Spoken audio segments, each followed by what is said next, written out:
with summer.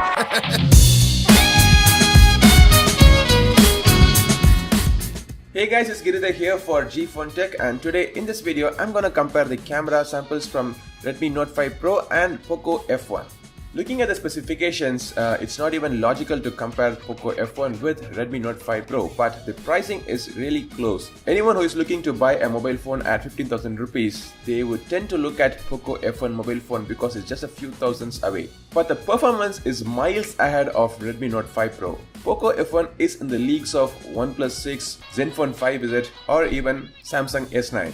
Note 5 Pro is still a mid-range mobile phone, but it offers a very good camera. So let's compare the images and videos shot from these two mobile phones. The rear camera on Poco F1 has a white balance little off. It is slightly warmer than the Note 5 Pro, but Note 5 Pro offers you realistic colors and good details. Comparing the portrait mode shots, Note 5 Pro has a better edge detection and background blurring algorithm compared to Poco F1. The story is completely reversed when it comes to the front camera. Colors are better and the details are also appreciable in Poco F1 compared to Note 5 Pro. Dynamic range on Poco F1 is marginally better than what you get in the Note 5 Pro. Also, when you zoom in the same image, Poco F1 still retains the sharpness, while Note 5 Pro image becomes soft. When you take macro shots, Poco F1 struggles to focus, while for the Redmi Note 5 Pro it's like a cakewalk.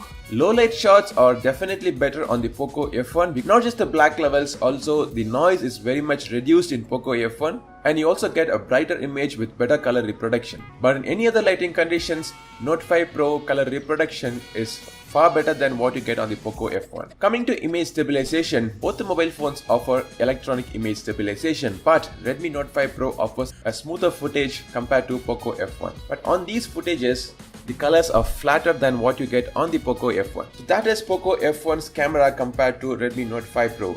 I hope you see the advantages, pros and cons between both these cameras, and this may help you to make a better informed decision. If you like to watch more such videos, make sure to subscribe to my channel G Phone Tech. Until I catch up with you on the next video, this is Giridhar signing off. Goodbye.